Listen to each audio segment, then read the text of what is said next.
Good afternoon, everybody. Phoenix Girl here.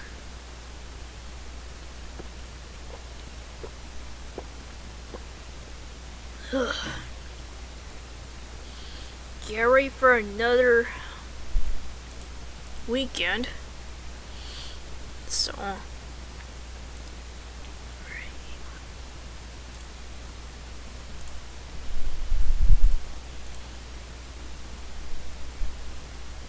alright, so what we're gonna do today is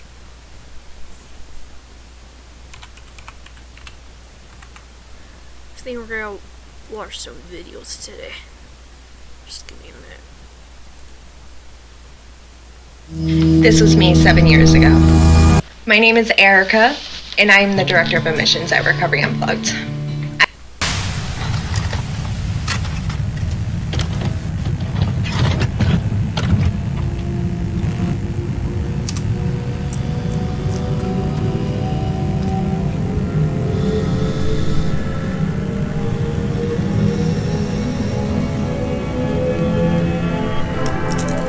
Robert Chandler Jr. was born on September 4th, 1927, and grew up as an only child in Alabama. Bob always showed an interest in the world around him. At age 10, he started collecting stamps, and his passion for music led to an extensive collection of LPs.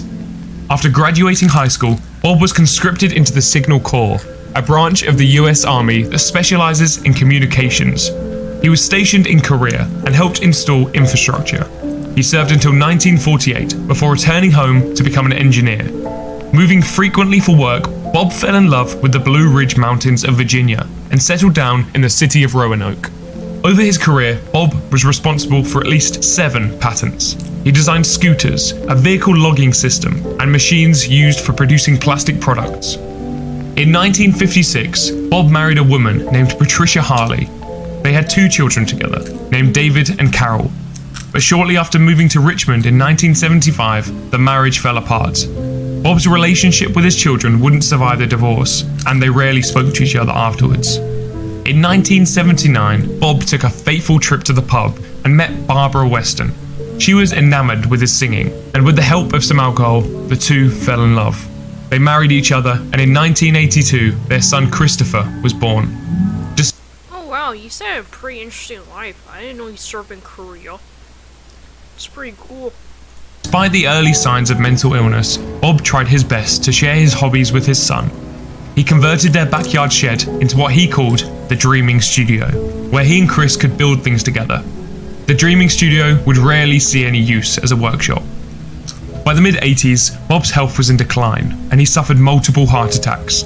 Fearing that his days may be numbered, he wrote an open letter to his 5-year-old son in case he passed away unexpectedly. I hope I have been able to provide for you and your mother until you at least get to college, and for your mother until she joins me at the great sing-along in the sky, or wherever. Anyway, I expect you to take care of her, love her, and never disappoint her for as long as she lives. I also expect you to never disappoint me, because I will always be with you to help you when the going gets tough and you need me. Why does he refer to heaven as the great sing-along in the sky? I thought he was supposed to be religious or something? Well, Christopher, one of my actions that I regret the most when I was a young man, sometime in the late 40s, I think, I was entrusted with my grandfather's straight razor by means of his last will and testament, and I carelessly misused it and broke it by trying to use it as a screwdriver. Well, I still have that broken razor of his, and I still carry the burden of carelessly, with no concern, breaking it. I knew that I would never use it to shave with, but it was my one personal bond with him, and I still feel like I betrayed his trust by carelessly and thoughtlessly misusing it and breaking it.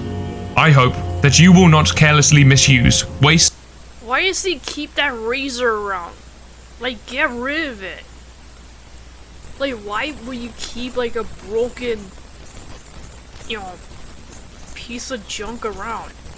I get that maybe it had some sentimental value to him, but if he can't fix it, get rid of it. Like, seriously.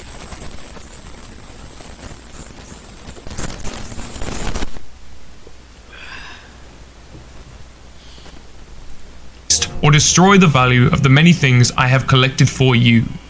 I didn't plan my life, I just took it as it came along. I seem to have had no control over it. It always came along with what was right for me. Look at me, 8 years ago in 1979, when I was really down and out. No friendship with Alan and Carol, and ready to cash in my chips with heart problems that I didn't even know about. Your mother, Barbara Ann, helped me through the rough spots, and together we had you.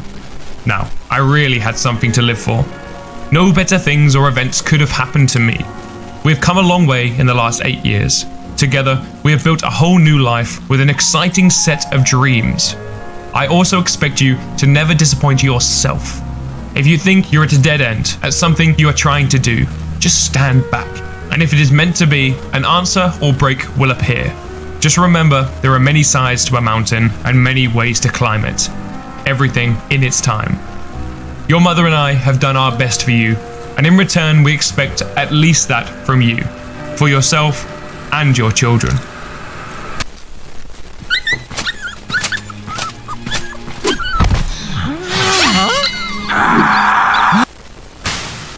What the hell is that commercial? What the fuck? Oh man, what a major disappointment Chris turned out to be in more ways than one. Holy shit. Oh my god, it's a double rainbow all the way.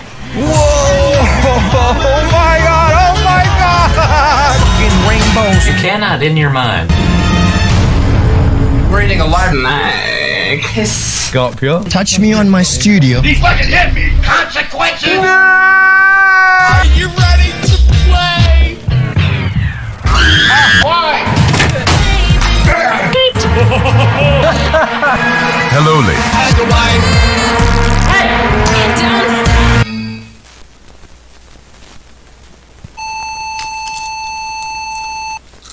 By the end of December 2010, Chris had almost completely abandoned the internet, aside from online gaming.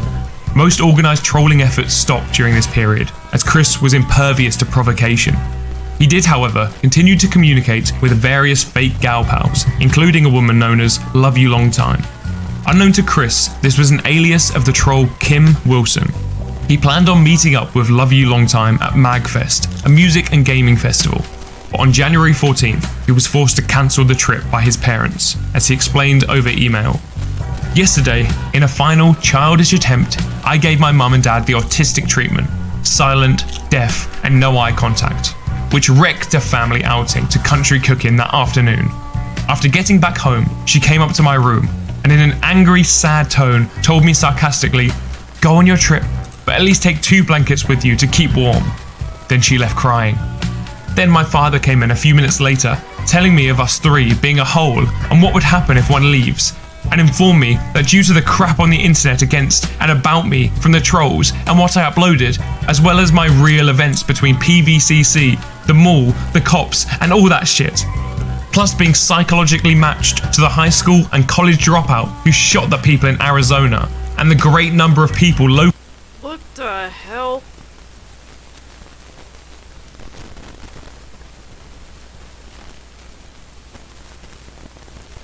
What does that guy have to do with anything? Seriously.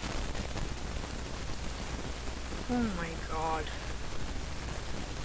Also, Chris's mom is such a bitch. Like, my god. Basically emotionally blackmail him by, you know, threatening to basically unalive herself in order to stop Crystal from leaving to go to this stupid MagFest event. Oh god. No wonder he's so screwed up. Locally and worldwide who hate and loathe me. Legally, I'm a sitting duck. And he told me of Mum saying she was going to pack up and leave the house. Then I ran downstairs, finding her on the couch. She was so miserable and sad. She talked of wanting to die. "You don't even have to change my clothes. You can just bury me in what I have on." I was so sad and so sorry for the way I misbehaved. We hugged and made up a bit. I felt worse than shit. A few minutes later, Mum calls me on my cell to check on me. I tell how miserable I was. She came upstairs. I was on the bed, in fetus position, with quilt on my head. I did not feel like showing my face. She sat by my side, rubbed my back with one hand in comforting attempt, confiding in me moments of similar events that happened to her. I eventually sat up with her, and we shared a good, long cry with tissues. Then we went up to Walmart for groceries at about 8 after finishing our cry and recovering. Points are, my family and I do not have any friends and outside family to depend on. Mum and Dad's relative gave us constant cold shoulders, thinking they're royalty, when really they're no better off. After missing Magfest, Chris fell into a deep depression, refusing to answer his phone and rarely responding to emails. On February 25th, Chris's ex-girlfriend Jacqueline Romy wished him a happy birthday. It took him over a month to reply, and when he did, Chris noted some changes to his identity. First off, the emails I'm sending you are strictly confidential. Do not share the content of anything I send to you with anyone, including Lars. I have gone through an emotional 180, more or less, within the past month. In a nutshell, I have grown my hair out and continuing to let it grow. I have learned the best term to describe me: Tomgirl. Yes, I am a Tomgirl and I am damn proud of it. I have embraced and appreciated my feminine side. I am still totally heterosexual. Otherwise, I would be a full-blown you-know-what. I also have had my ears pierced with amethyst studs, my birthstone, recently. I have been more self-confident and I have a sweet sachet walk, hair and wink flirts. And I'm greeting women left and right. Hello. Also, here is another way to consider me. I am a Ken doll. Any Barbie can dress in her clothes, and I would feel most comfortable in them, and to model them for her. Come shopping with me, sweetie. Chris began cross-dressing and wearing makeup, sharing photographs of his transformation with Jackie. On March 30th, he changed his PSN quote to, "I am Tomgirl." Jackie didn't respond until April 18th. I hope you're not mad, but I was so turned on by those pictures. I just couldn't keep it to myself. I showed those pictures to a friend of mine to see what she thought. She was kind of turned on too. Don't worry, she's very trustworthy, and she wouldn't do anything bad. I told her it was important that she keep it completely secret. Chris was slightly annoyed that Jackie shared his private photos, but after they didn't turn up on the quickie within a couple days, he forgave her. Jackie revealed that Lars was no longer in the picture, and the two decided to give their relationship another shot. While Jackie was enthusiastic about Chris's new identity, his parents were less supportive. Chris explained that his mother was uncomfortable with his Tomgirl ways and was worried that he might become gay or transgender. He also mentioned that his father was recovering from colon cancer surgery, which was causing him to be even more confrontational and argumentative. Jackie and Chris spoke almost daily throughout May. He often brought up his parents' disapproval of his lifestyle choices. Last Sunday, my mother comes upstairs and yells at me about how she thinks I'm turning queer from being tomgirly and feminine, and she fears that I would kill her. Hand to God, I would never kill anyone, including my own mother and father. Violence and murder is rarely the answer. Murder is morally wrong. I care about my mother and father very much. And even worse, she threatens to kill me in her episode of emotional rage. And shortly later, she tells me to come downstairs, so I go. She tells me to sit down, and she does the worst thing that broke the last straw on my camel's back. She cuts my long hair short and butchered. After seeing the butchered hair in the mirror, I was so in shock. I wield the double-edged sword I have been holding in for weeks since a much earlier fit of emotional rage of hers. I called her a bitch. With her as a bitch, that makes me a son of a bitch. And it hurts me deep too. On May 26th, Chris told Jackie that he had discovered a new web forum called Tomboys and Tomgirls of Virginia. Unbeknownst to Chris, it was yet another trap set by the trolls. Chris signed up with the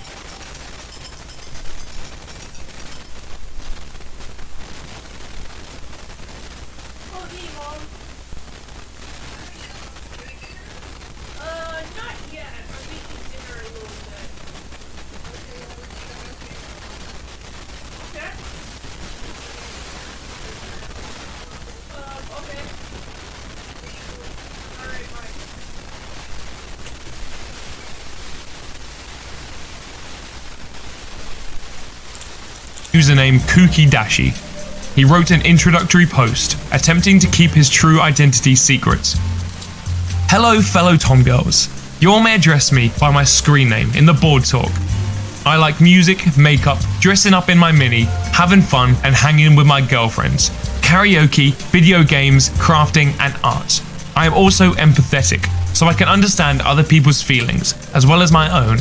I am a dynamic, complex individual. I do not have many dude pals because I have my own mental hang-ups against the majority of them. Nothing personal. I have a history of being bullied by some mean brutes, as well as homosexuals, over the internet. Cyberbullies, trolls, anons are a hot button with me. I prefer not to discuss that issue further, and I am an all-round good, friendly, honest, heterosexual tomgirl. Chris left a reply in a thread about the unacceptance of parents. Y'all are singing my song. My mum and dad were shocked bad when I told them I was a tomgirl. So literally old-fashioned. They're both seniors. My mum said I didn't raise a daughter, and my father threw the damn card at me. I will always be straight, mum and dad. Give me some faith and trust. Chris spoke about his newfound struggles with public bathrooms.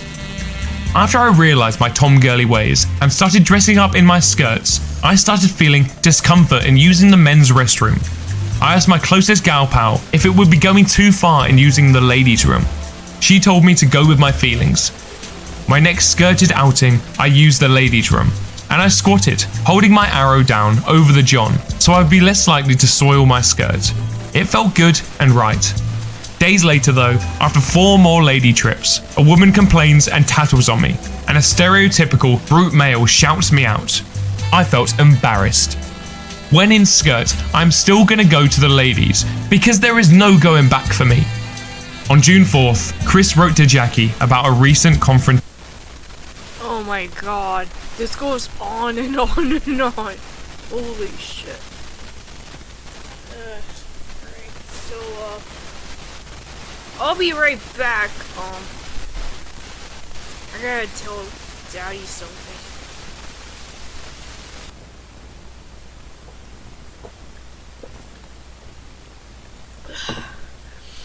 Alright. Oh god, this is so messed up. Alright, skip ahead to this part. At Blakely Law Firm, we want to get you money for your car accident injuries, and we want to get you your money fast. We understand that it's...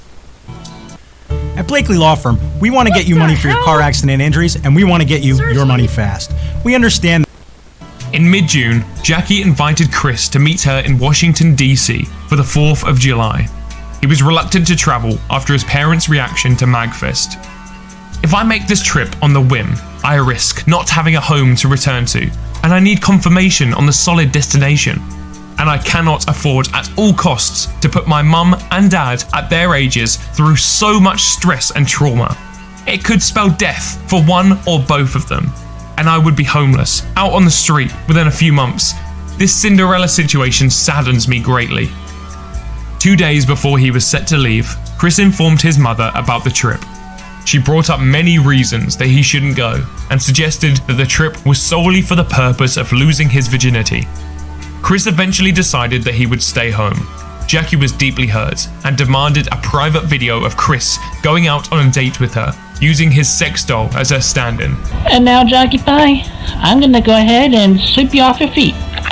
Even though right now, you're sitting down.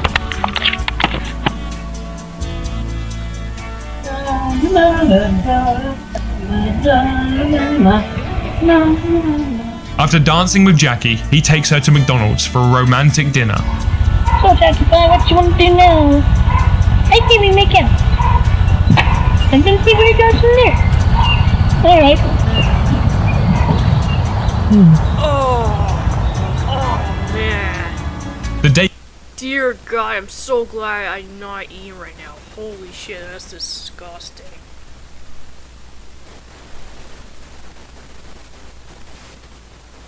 Oh, that's just gross.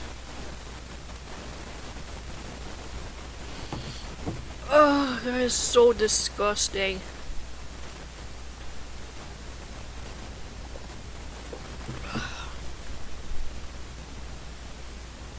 Hang on.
pasó?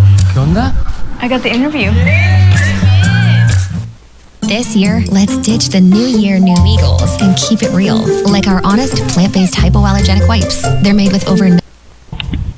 While Chris was recording his calling out videos, his father became seriously ill. By the end of August, Bob's health issues prevented him from leaving the house. Meanwhile, Chris continued to fulfill private video requests for Jackie. In early September, Bob was rushed to Martha Jefferson Hospital due to heart failure. On September 4th, the Chandlers celebrated Bob's 84th birthday. 2 days later, Bob passed away. On September 7th, Chris emailed Jackie. I could not get any sleep. My heavier cries from my father's passing is really hitting me bad. Suffice to say, I am feeling through multiple emotions. I, like my mother, cannot believe he is gone. In a dream I had years ago, the Grim Reaper made an appearance. I asked him directly, I understand my dad does not have long to live, but I have to ask why you're here. When will you be taking my father? He informed me that he would not claim his soul until the year 2015, so I've known since before 2005 that Robert had a good number of years left. 2015! Damn you, Reaper, this is 2011! I was promised that we'd be blessed with father's presence for 4 more years. I was promised! Shortly after the death of Bob, Jackie called Chris while other trolls listened in. Chris was understandably upset and cried throughout the call. The conversation was recorded, but due to Chris's emotional state, it was never released to the public out of respect. Most of the prominent trolls, including Alec Benson Leary and Clyde Cash, decided to retire. Barbara and Chris collaborated on Bob's obituary. In lieu of flowers, they asked for monetary donations. Bob's son David showed up to the funeral to pay his respects. His daughter Carol did not. Oh wow, kinda surprised one of his other kids showed up for his funeral. Oh, this is really sad. Really, really sad. The way that this guy just basically suffered at the end.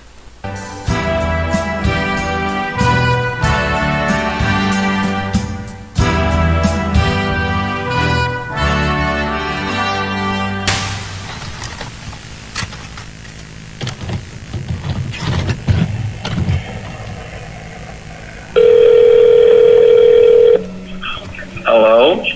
I'm fine. This is Officer Martin from Sheriff's Department. How can I help you this evening? I beg your pardon? I didn't understand you. Deputy Martin from the Sheriff's Department. What insurance department? Big Daddy's Pizza. Who is this? For crying in a bucket. What's the phone number coming in? Nothing. Well, hang up. Hello? Who do you think you are? Who are you? You have got a issue problem. God forgive you. Why don't you quit dialing my number and go somewhere and play a game with the gutter rats? Bring yourself over here. I'll show you what's the matter, okay? Listen, boy, you get your black ass down in the gutter and stay there. You understand? I am the woman of the house, and you don't call me and ask me who my daddy is. I didn't call your house, sir. No, man, you are. Whatever you are. I'll let you talk to my wife. Maybe she can talk some sense into your head. I ain't talking to nobody this time of night. Hang it up. Hello? Hello. Why are you calling my phone? Now listen, you stupid son of a bitch. I never called you You before. stupid son of a bitch. Don't call me again. Get down in your damn low-life gutter, okay? I'll stay there. You And stupid don't call me cocksucker. again, you bastard. Who are you calling? I didn't call you. Well, you're fucked up somehow. Goodbye. Hello? Holy shit. This is insane. Hello? Why are you calling me? Why are you calling my phone? Can I explain something to you? There is on the internet a bunch of trolls. Now, they persecute people. The telephone company knows about this, and the federal government knows about this. What's on your mind? You called me. Now shut up or get off the phone or speak. Well, I'm trying to be nice to you and explain what's happening. You're being a victim of the internet people that persecute people. Listen, you motherfucker. Get on your low-life gutter. Listen, I didn't start cussing at you. Now, just cut it down. Cool it down. I'm trying to be nice to you. Hello? Sir or ma'am or whatever the hell you are, don't you call up here cussing at my husband. You get your black ass down in the gutter and stay there. I ain't got no black ass. You get your gutter ass out in the gutter and shut up. Hello?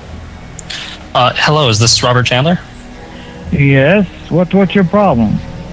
Well, actually, I wanted to talk to you about something. I'm an employee at the game place. I apologize for calling you so long after the incident occurred, but given your son's continued harassment of our store, I felt we needed to speak to you. Place now.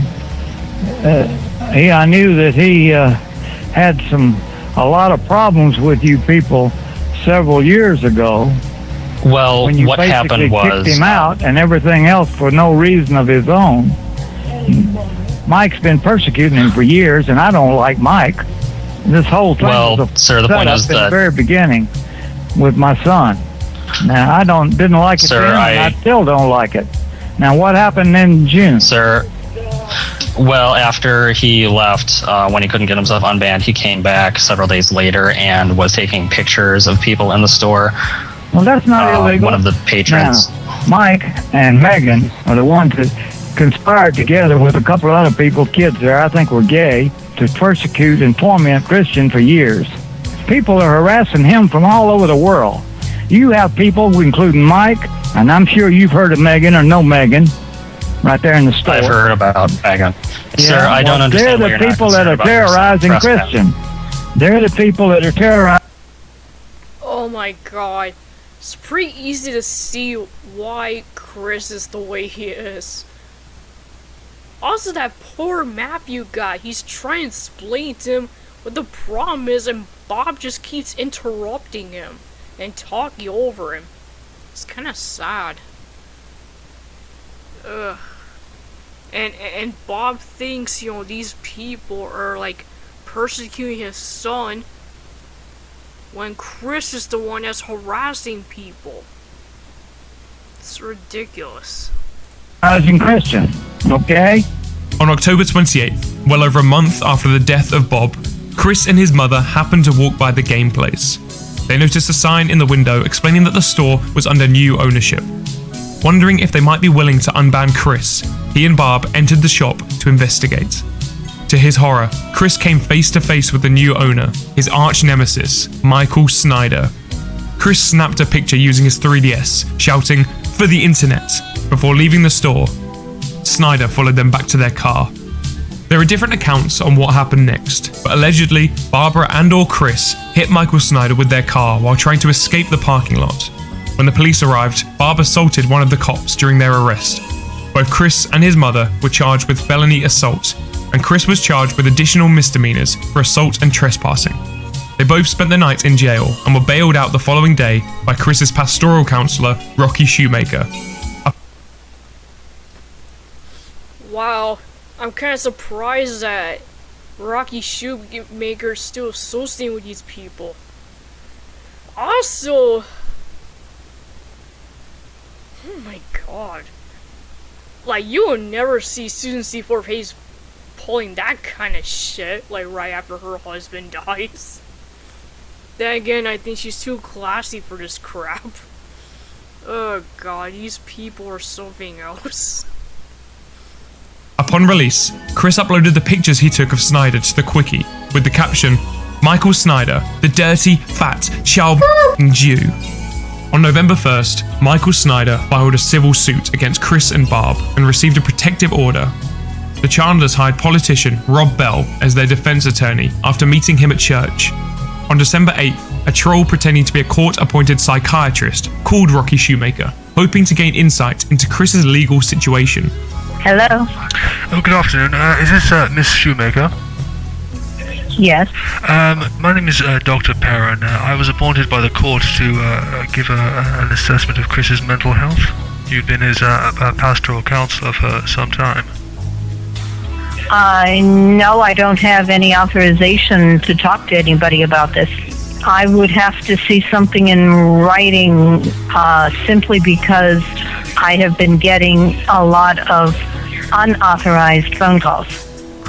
Well, or if you could go through the lawyer, Robert Bell, he would certainly authorize it.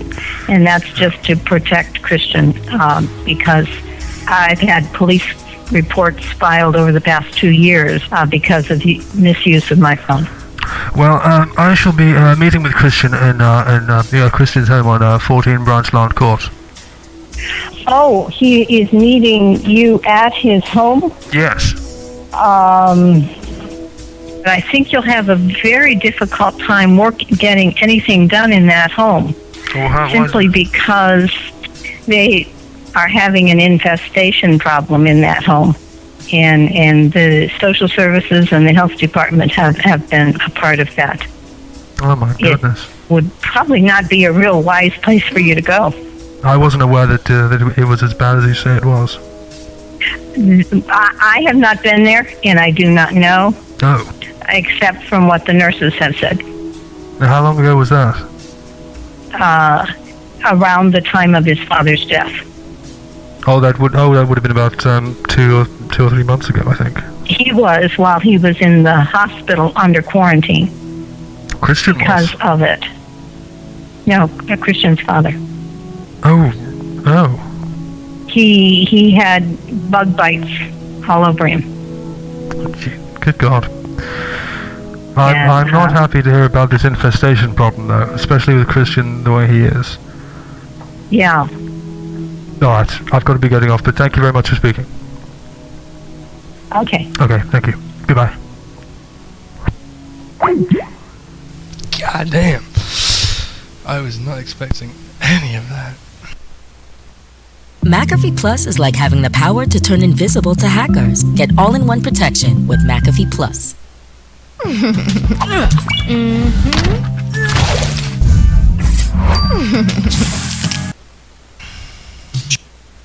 Oh my god, that's insane. Ugh. That is insane. I find hilarious how Rocky Shoemaker's like, whoa, I'm sorry, I can't discuss any of this without like written permission, and then she ends up blabbing to the troll about how there's an infestation problem, and his dad had a bunch of bug bites like right before he died, and he was under fucking quarantine at the hospital. Oh my god, that's insane.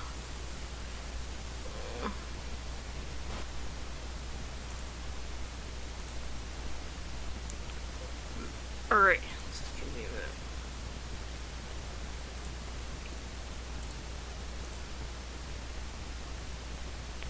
Alright, so... oh shit, right, chapter 3, of course. Alright, so, okay, so... chapter 3. Chapter 3 of Team Legacy Original Saga, Episode 3, The Italian Job. The next morning, Rhonda rose from her bed and stretched deeply with a yawn for a moment. She then glanced over to see Kay still sleeping soundly beside her. Rhonda then stretched again as she got out of bed, headed for the bathroom. Morning, Rhonda, a male voice greeted her, and Rhonda turned around to see Andrew approaching her. Morning, Rhonda nodded. So how's your family doing lately? Andrew asked curiously. Well, everyone's doing fine, Rhonda answered. My mom's suspecting another baby is just liable to pop any day now. Doesn't that worry you though, knowing that you're here in Italy and you might miss out on meeting your little sibling for the first time? Andrew frowned. Yeah, that has crossed my mind, be honest, Rhonda sighed, her face faltering. But that's the risk I'm taking with this line of work, I guess. I just hope that Abigail and Sybil are proud of me. I know they are. Andrew smiled widely as he placed a hand on her shoulder.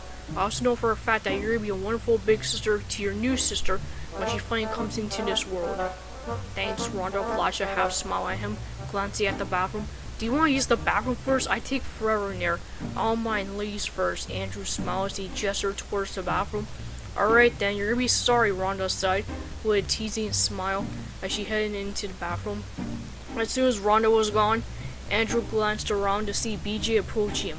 Hey, BJ smiled at him bashfully. Hey, Andrew smiled at her back. You're Andrew, right? BJ inquired curiously. Yeah, Andrew Donovan. Andrew nodded. Barbara Jean Jones, BJ replied. But everybody calls me BJ. My mom's name is also Barbara G, but everybody calls her Bobby. Oh, shit. Oh, that's interesting. Andrew mused.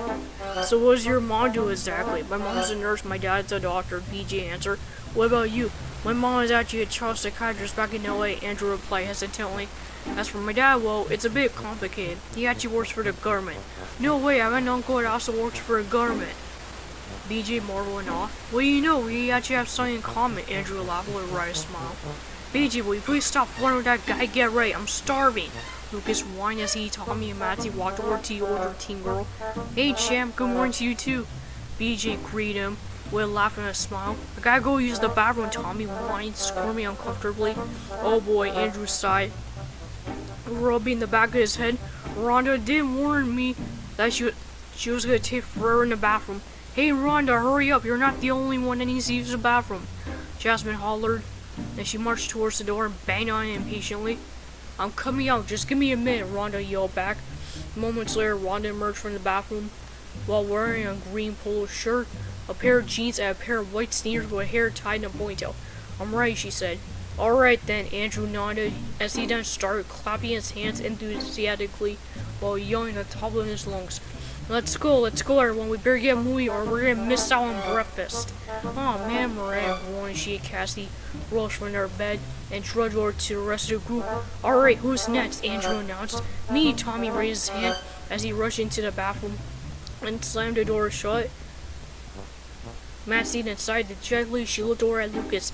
This is gonna take a while, she said. A short time later, the gang had finished up with breakfast and was walking through the streets of Italy as they were trying to figure out where Hacker's team could have run off to. Where could they possibly be? We have no idea where they even are.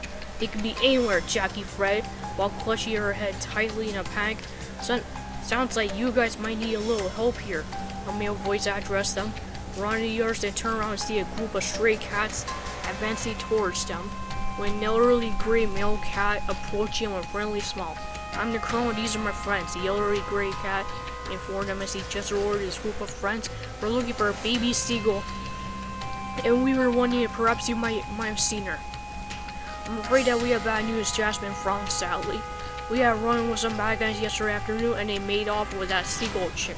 Oh no, Lucky! The male black cat cried in a terrifying panicked voice. They must have taken her to Great Big Rat. Who knows what they're gonna do to her? All we know is that they're planning to hold her for ransom in exchange for one of the missing dimensional stones that they're after. He explained, we're still trying to figure out where exactly it is. Well, we're more than happy to lend you a hand if you guys like, the male black cat offered. That would be great, Rhonda beamed. By the way, who are you? Cassie questioned curiously. I'm sorted by the male black cat introduced himself. What about you guys? We're Team Legacy, Rhonda chimed. We'll lead on then, Team Legacy, the Colonel declared with a flick of his tail. Hold on a minute.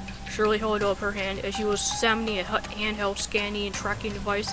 I think I might have something. What is it, Mike? Jasmine frowned as she walked over to Shirley and noticed that there was a blinky red dot on the screen. Wait a minute, is that where I think it is?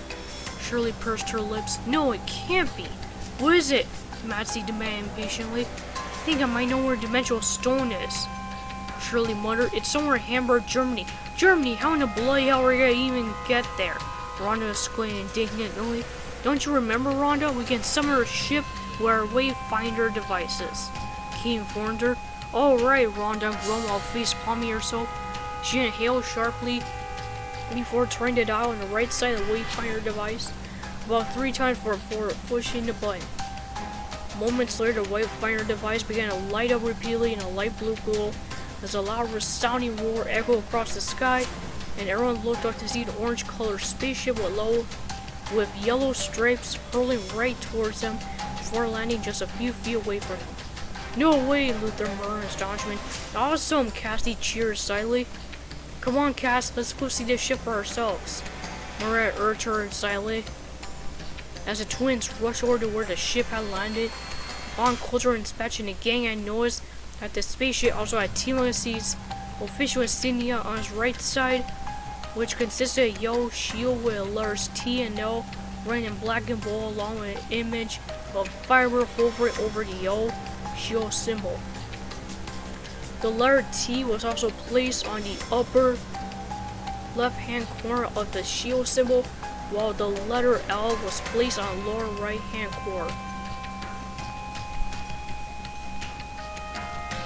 "Wow, nice," Rhonda nodded in approval. "That looks really cool," Lucas marveled and awe.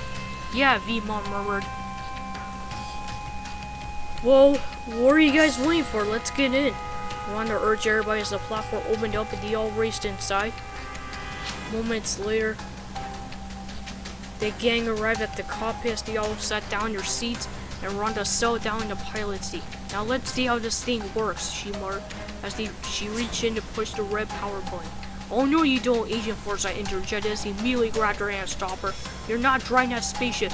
"But Mr. Forsyth, it's my spaceship," Rhonda whined petulantly as she pulled her hand away. I'm the one that should drive." "You're too young to be driving that vehicle, for God's sake. You're only 10 years old. I'm the adult and I'm in charge here, alright? You can be my co-pilot. How about that?" Agent Forsyth scolded her sternly. "Alright, if you say so," Rhonda sighed dejectedly. She got off the chair, moved over to the co-pilot seat. "This is our bollocks." "Alright, let's see here," Agent Forsyth mused as he got into the pilot seat and looked over the console. "So how does this thing work exactly?" He then pushed the red power button, and in matter of minutes the computer screen lit up a bright blue hue as a female voice spoke up. "Good afternoon, Team Legacy. My name is Barbara, your personal digital assistant. How may I help you today?" Barbara greeted the heroes as her face materialized on her screen. "Hello, Miss Barbara. We need some help on how to use the various controls on this ship. Maybe a button that activates the map that will allow us to determine exactly where we need to go," Agent Forsyth informed her. "Of course, as you wish, Agent Forsyth." Barbara nodded. She immediately disappeared and an entire digital map of Europe popped up as the computer screen zoomed in on a specific area of Germany. Moments later, a red dot appeared along with the words Hamburg, flashing in red. "Is that where you wish to go?" Barbara asked. "Yes, ma'am," Agent Forsyth nodded. In a matter of minutes, the ship began to twirl and shake violently as the entire console began to light up brightly. "Alright, kids, strap in. It's gonna be a bumpy ride," Agent Forsyth announced as everyone put in their seatbelts. Then, before everyone knew it, the spaceship took off from the ground and flew up into the skies as it began to accelerate rapidly through the air. Rhonda began to scream shrilly as she clutched the arms of her chair tightly. "I don't like this," she wailed. Everyone then began screaming wildly as the spaceship soon left Italy and was now making its way to Germany. However, unbeknownst to the heroes, a mysterious young man with dark black hair was watching him from afar while riding on the legendary Pokemon Lugia. "Huh, interesting," he mused, as Lugia let out a sharp cry and the pair soon followed after the ship. Several hours later, the spaceship finally landed on a desolate and abandoned old cemetery on the outskirts of Hamburg as Agent Forsyth let everyone out of his ship. "Now stay close to me and don't get lost," Agent Forsyth instructed them sternly. As the heroes began their brisk and calm walk through the cemetery, Agumon and the other Digimon couldn't help but feel uneasy and perturbed. "I don't like the looks of this," Agumon frowned while glancing around the cemetery. "Who knows what kind of scary creatures could be lurking around here." Char, Blaze nodded anxiously. Jasmine was also scanning her surroundings suspiciously with narrow eyes, as if she was looking for something. "What is it, Jasmine?" V-Mon inquired anxiously. "Something is following us," she said. "What? Matty God? Are you sure about that?" Just then the heroes were surrounded by a gang of Ghastly, Haunter, and Gengar, and some of the Haunter and Ghastly were laughing and cackling at them. "Oh no, we got company!" Tommy cried. V headbutt, Vmon cried as he charged right at one the Haunter. However, he somehow phased through it and landed on his head clumsily. Oof, what was that? Vmon groaned. Vmon, normal attacks don't fit. Ghost-type Pokemon, Rhonda admonished him sternly. That's right, you almost forgot, Luther exclaimed. So what we do now, Lucas frowned worriedly. We use any type of elemental move that we can, that's what. Rhonda informed him. Agumon, use Super Pepper Breath. Alright, Agumon nodded as he charged up a red burning ball of flame. Super Pepper Breath. At this point, a song, Terror Towing the Line by Rocky Burnett begins to play. Agumon then launched a flaming red ball at one the Gengar as it knocked it away. The Gengar then growled irritably as it slowly got to his feet with a scout or released a huge black energy ball at him. Agumon then yelped as he jumped away just in time with a black energy ball narrowly missing him by mere inches. Jasmine then charged a blue energy ball in her hands before releasing it as a massive energy beam. The energy beam managed to hit some Haunter and knocked him to the ground. Luther then summoned two thorny black vines from the ground, launched them right at one of the Ghastlies for grabbing and slamming it right into the ground, causing it to faint. Yuki also managed to dispel some of the other Ghastly Haunter by blasting her elemental spells at them repeatedly with her Keyblade. Fire! Freeze! Freeze! Thunder! Thunder! Fire! Kay also generated tossed some pink Teleneck energy balls at some of the other Gengar as they began to scatter away in terror. However, one of them stayed put and then attempted to use a confused ray attack on her. However, Key managed to deflect it by using a telekinetic shield. Then, just as most of the Ghastly Hunter had fled, a group of Umbreon showed up as many of them launched black energy beams at the heroes. Boulder attacked Luther yelled that he summoned a huge black boulder from the ground and fled energy beam and probably struck one of the Umbreon dead on, causing it to fall and tumble to the ground. Another one of the Umbreon then used a snarl attack on Guilmon, causing it to be dazed and stumble backward and roll. Pyro Spear, Guilmon yelled as he launched a powerful blast of flames at the Umbreon. But the Umbreon ends up dodging it.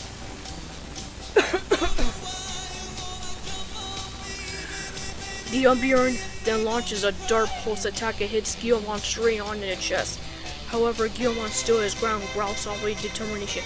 Rock Breaker, Guilmon roared as he lunged right Umbreon and slashed repeatedly with his powerful fiery claws. One in Gengar also used a Shadow Claw on Tyramon. As he was knocked aside, he rolled into the ground and rolled. Tyramon, no! Maria cried in horror. However, Tyramon wasn't phased and soon floated briefly in the air with his ears spread out wide. Terrier Tornado, Tyramon yelled as he spun his ears rapidly like propellers and generated a massive, powerful tornado that carried the Gengar right in the air, sending it flying. Gengar! The Gengar yelled in utter terror. Double Typhoon, Tyramon and Lopmon chorused as they both launched their simultaneous attacks at more of the Gengar Haunter as they were also propelled in the air and disappeared in the night sky. Rhonda and Blaze also launched multiple fireballs as they also managed to chase away more of the Umbreon. Blaze used Fire Punch, Rhonda yelled. Charmander, Blaze shrieked as he swung a devastating fiery punch at Umbreon, causing it to cry out in pain. Umbreon! Jasmine and Kitty also released a powerful bolts of lightning from their hands as they disposed more of the Ghastly Haunter and Gengar.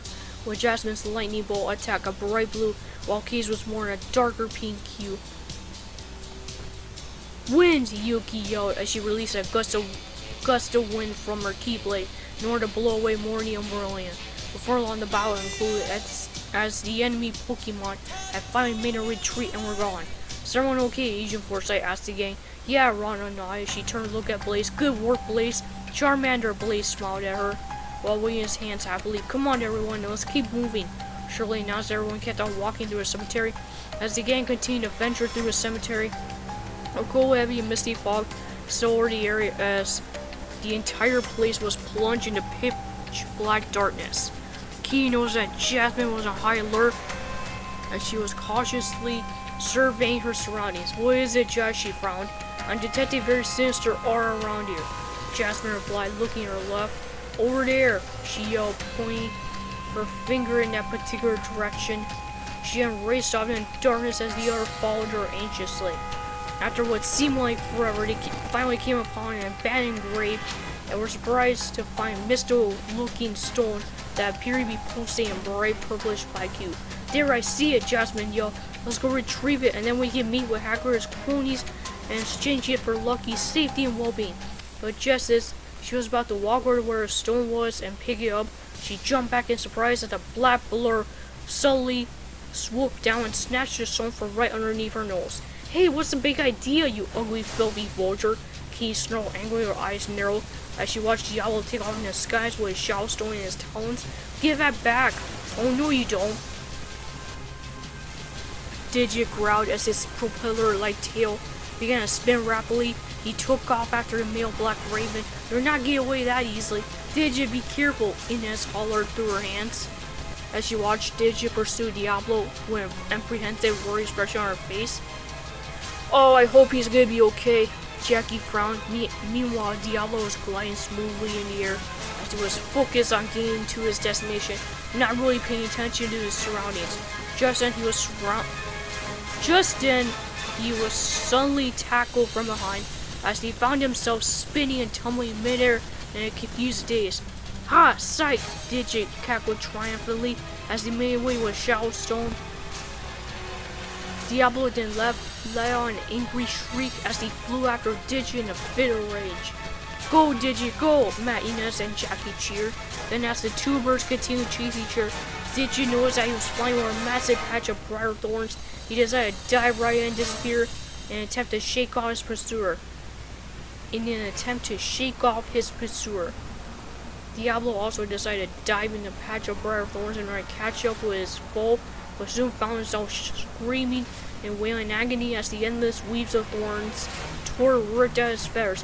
Where on earth is he going? Jasmine muttered himself. Don't leave us behind, Digit! Yuki bellowed. I better call for some backup. Agent Forsyth muttered himself as he took out his cell phone and prepared to make a call.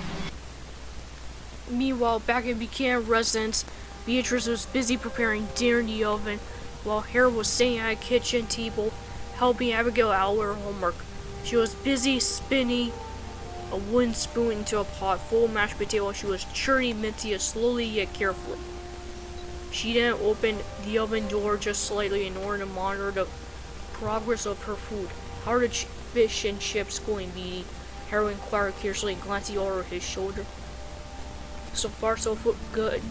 So far, so good, Beatrice answered, still peeking in the oven. They should be ready in a few minutes. They're just about done.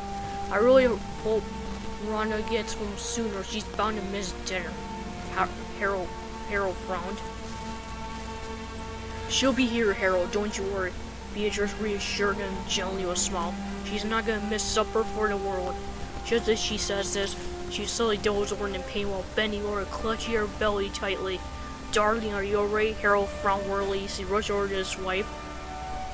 Beatrice then let out a painful cry as she fell on her knees while still clutching her belly. We need to go to the hospital now, she moaned. I think the baby is coming. Mommy, Abigail whimpered, her eyes wide with fear. Honey, call your grandparent. Sorry about that. Mommy, Abigail whimpered, her eyes wide with fear. Honey, call your grandparents and tell them to come here as soon as possible. Harold instructed her as he slowly helped Beatrice to her feet. I'm taking your mother to the hospital. It's gonna be alright, love. Don't fret. Okay, Daddy, Abigail nodded, trying to put on a brave face. Harold then rushed upstairs to pat Beatrice's things before he came right downstairs with the overnight duffel bag and then hurried Beatrice out the door. Come on, darling, let's go, he said as the couple disappeared out the door. Alright.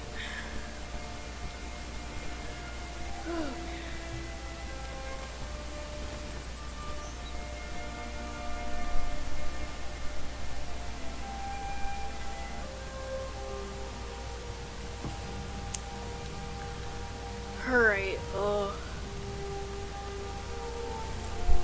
So basically, I'm gonna finish reading this chapter. This is basically the last chapter of story, and that's basically it for tonight. It's getting kind of late. Oh god. Alright, chapter 4. Meanwhile, the heroes were now venturing deep inside the vast underground sewer tunnels as they were tiptoeing carefully along the narrow walkways. Kay was eyeing the dark and murky green sewage waters while flattening herself against the wall. Ugh, that water looks so disgusting and smells, she grimaced, scrunching up her nose. Just as long as you don't fall in, you should be fine, Jasmine retorted pointedly. Thanks a lot, Captain Obvious, Kay retorted in eye roll. How much fur, Shirley? Matt asked as Shirley checked her scanning and tracking device. We still got a long way to go, but we are definitely heading in the right direction, Shirley replied. Just then, Luther froze up in terror as he sensed a pair of eyes watching him.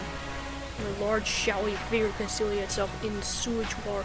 Don't look now, but I think we have company, he whimpered with wide, fearful eyes. Just then, a crocodile lunged right out of the water, a loud roar. As the kids scattered for cover with terrified cries. Run, Inez yelled. Several more crocodiles then slithered out of the water as they began to pursue and chase their prey eagerly. The kids then stopped right at the end of the tunnel as they looked down and realized that there was a long, steep drop to the murky sewage waters below. What we do? Luther wailed in a fearful, panicked voice. We're gonna have to jump, Andrew proposed. What, are you crazy? BJ gawked incredulously at him. Andrew then glanced back to see crocodiles advancing towards him rapidly with snarls in his. I don't think we have a choice, BJ. We're gonna have to jump if you have any hope of making it out here, he informed her sternly. Alright, I trust you, BJ retorted, deep reluctant sigh. Alright, on the count of 3. 1, 2, 3. Andrew yelled as everyone leaped off the edge and dove straight in the water. Moments later, Wanda emerged out of the water, loud gasping as she started to scream and flail her arms about wildly. Help, help, somebody help, I can't swim, she yelled. Then before everyone realized what was happening, they were all suddenly being swept away by currents as they were being dragged wildly and haphazardly through never-ending, winding tunnels.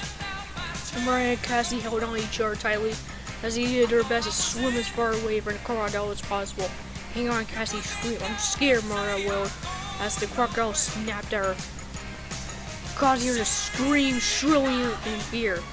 Hang on, you guys, I'm gonna get you out of here, Digit, cries Matt, Inez, and Jackie were clinging desperately to his feet for dear life. Hurry, Inez whined, feeling her grip slipping little by little.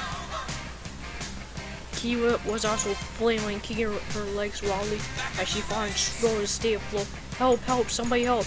Then just as one of the crocodiles was about to pounce on her and maul her terror shreds, Jasmine then jumped in, firing massive blue energy beam from her hands as it tore right through its head, causing it to slump and sinking into the water below.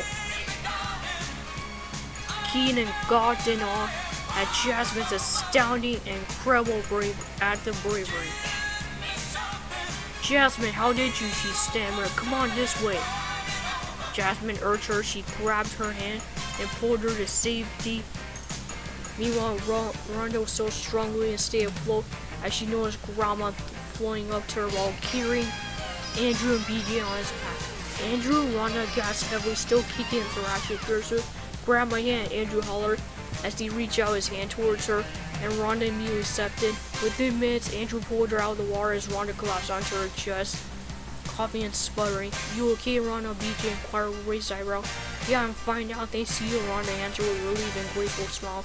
Got Boomon, Digimon 2, Digivolve 2, Garurumon. Garurumon cries in our bright white light, enveloped him to change to a brand new advanced form. Garurumon and Lel were shouting deep roar as he charged straight at one of the crocodile's body. Below, he growled as he tackled the reptilian monster before knocking it straight in the air with his head. Howling blaster, Garurumon roared as he released a huge burst of high-temperature blue flames from his mouth, sending crocodile flying back several feet. Biomon, Digivolve 2, Birdramon. Biomon cried as she also transformed in more advanced form. Bidramon that flew around in circles briefly before laying out a shrill cry with flames erupting from her body. Fireflap, she roared, as her entire body went up in flames before she lunged out at another one of Crocodiles and tackled into the ground. She then did a backwards twist in midair before turning back to face her foe with near wing. Bidramon cried as she shot out a volley of flaming feathers at some of the other Crocodiles as they hurled in the air like meteors. In a matter of minutes, the feathers struck the Crocodiles down as they were completely incinerated and burned to a crisp. Yeah, we did, Matty cheer. Armadillomon, Digivolve 2, and Cleomon. Armadillomon yelled as he also transformed into his new form. He then swung his tail, rushed right at one of the Crocodiles. Tail hammer he was clean as he proceeded to beat and throw the Crocodile violently with his tail. At one point, he even slams the iron spear tip of his tail into his jaw, smashing out some of its teeth into pieces. He used Key also cast some fire spells from her Keyblade as she knocked a couple more Crocodiles away, with one of them even crashing straight in the wall.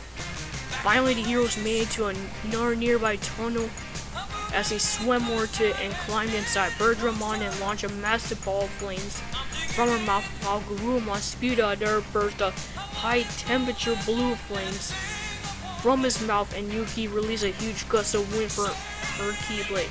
Fireball, howling, blaster, wind. The resulting combined attacks then blew the remaining Crocodiles away as they were knocked back several feet and disappeared in the horizon. Yuki then lowered her Keyblade slowly as she let out a deep relief sigh. Thank God that's over. Yeah, surely not. Now come on, we gotta go this way. She then beckoned everyone to follow her as they all head deeper in the tunnel.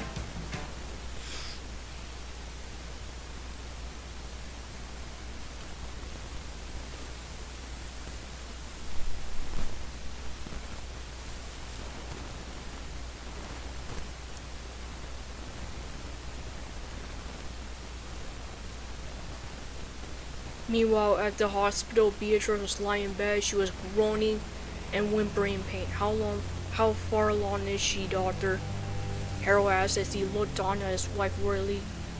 Just a little bit more, Mr. Pecan, the doctor answered as he examined Beatrice. She needs to be dilated at least 10 centimeters before she's ready to push. Where the hell is Rhonda? She's gonna miss out on the birth of her own sister. Beatrice squinted angrily. Don't worry, love. I'm gonna call Rebecca straight away to see what the hell is going on. Harold reassured her calmly. He then walked out and stood near the doorway before taking out his cell phone and dialing a number. After waiting a few minutes, he got a response. Harold, what a nice surprise. So good to hear from you. Rebecca agreed coolly. Rebecca, it's an emergency. My wife's in the hospital right now, and she's currently in labor. If you find Rhonda, tell her to come home straight away. I don't know how much longer this can wait. Harold informed her as he flinched at the sounds of his wife's blood-curdling screams. Don't worry, Harold. I'll find Rhonda and get her home as soon as possible. As a matter of fact, we're on our way to make some rest in Germany. Rebecca reassured him gently. Alright, then be careful, bye. Harold sighed and then he hung up. He then turned around to see Beatrice breathing and panting heavily while still clutching her belly tightly. Meanwhile, Rhonda Diaz arrived at a large circular area in one of the deepest parts of the sewer as they came face to face with Maleficent and her allies. Messina snickered evilly with a conniving glint in her eye, and some of the rats scowled and glared at that. Buzz and Dooley cracked and rubbed their knuckles together while smirking derisively. Whoa, I didn't think you kids would actually show, Hacker cackled while rubbing his hands in anticipation. Where's Lucky? Ines demanded with a Kimball. G and Akio and Brower Lucky to them as she was tied and gagged. Lucky then whimpered and trembled softly while looking on the heroes at fear. In fear. But first, the Shadow Stone, Maleficent said with her hand outstretched. Fine, here's the bloody stone. Rhonda rolled her eyes as she walked over and Maleficent handed her the Shadow Stone. Now will you let Lucky go? Maleficent had let out a devilish cackle at Rhonda's response. I don't think so. What? Key's jaw dropped in astonishment and disbelief as Randall subtly teleported over to a female red kid named Yo-Yo and grabbed her before slinking away. Hey, let me go, you ugly lizard, yelled as she scorned and thrashed in Randall's grip. Freeze, assholes, Rebecca yelled as she and her colleagues stormed the area with guns drawn. Rebecca in a rush over to Rhonda and grabbed her as she pulled her aside. Come on, Rhonda, we have to go right now. There's a spaceship waiting for you. Your mom is at the hospital. She's getting ready to have the baby. But what about the others? Rhonda frowned. Don't worry, they'll be fine, Rebecca answered calmly, caressing Rhonda's hair. Now come on, your mom wants you to be there to meet your little sister. Okay, Rhonda nodded sternly, and the two women quickly made their exit. And just as Rhonda and Rebecca left, the ceiling opened up as the ladder came down. All the villains climbed up on it before being whisked away. So long, losers, Buzz laughed. Yeah, better luck next time, Delete cackled. After then, yes, Esther yelled shrilly as she and the rest of the heroes rushed to another tunnel in desperate attempt to catch up with their adversaries. A short time later, the heroes finally made their way back in the spaceship, just as the helicopter carrying all the villains took off in the skies. We better hurry, we're gonna lose them, Agent Forsyth Fred. Not to worry, Esther smirked confidently as she settled in the pilot seat, turned on the power button for pulling down the lever. Then the spaceship roared aloud. She started pulling on the throttle as the engines kicked off and the spaceship started its rapid ascent. And once the heroes were finally in the air, they advanced over to where the enemy helicopter was as they prepared to make their move. Ugh, why won't these losers quit? Randall groaned while clutching his head in frustration. Hurry, we better shoot them, Pete yelled. Alright then. Let's see what we got here, Esther smirked evilly as she pushed a couple of buttons and multiple red circles appear on the screen before locking on the helicopter with the words target acquired. Now, Esther yelled as she pushed another button. A barrage of long-range homing missiles flew right at the helicopter before striking it on its right side, causing it to shake and rock unsteadily. What the hell? Yzma balked as she stumbled briefly while glancing down on the ground. Alright then, if these melee kids want to play games, then let's play, El Supremo declared, when maniacal gleam in his eyes as he pulled out the doorway and used his bazooka before firing it at the spaceship. Heroes and let out a terrified scream as the performer dodging spin and narrowly avoided the missile. Okay, that's it. Let me take the wheel, Yzma demanded as she marched up to the cockpit and grabbed the steering wheel before pivoting the helicopter right in the direction of the spaceship. Let them rip, Yzma declared with desperate cackle. She then proceeded to shoot at the spaceship with a machine gun. The bullets then shred through the front of the spaceship, leaving large gaping holes on its exterior, with some piercing the front window, causing multiple small cracks to form in the glass. The kids then ducked for cover in order to avoid being hit by the flying bullets. Esther then launched several more homing missiles at the helicopter, as Eva narrowly dodged and fired the machine gun once again, prompting Esther to dodge it. El Supremo then fired another missile from his bazooka as Esther performed another dodging spin to avoid it. For the next several minutes, the two aircraft continued to exchange fires. Neither of them was able to get a clear shot of the other. Finally, in a bit of frustration, Yzma takes out a small green spider-like device, puts it into her bazooka for firing at the spaceship. Then once it lands on the spaceship, it latches onto the steer for giving off a rapid green hue, detonating altogether, releasing a huge burst of electricity. Esther then screamed as the spaceship rocked and shuddered violently from the blast, and loud high-pitched sirens began to ring in the air. Warning, warning, warning, the spaceship is now operating at 89% capacity. Oh no, what do we do now? Luther frowned. Haha, I got it.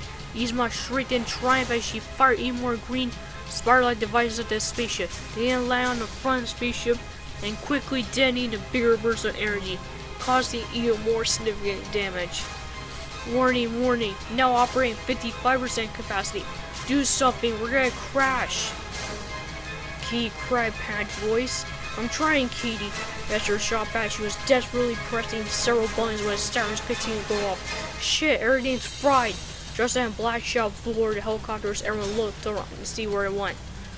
Is it me or am I seeing things? Kron asked the group sheepishly. Just then, bright blue energy ball slammed right in the helicopter as large beams of black smoke started to spew out of the back.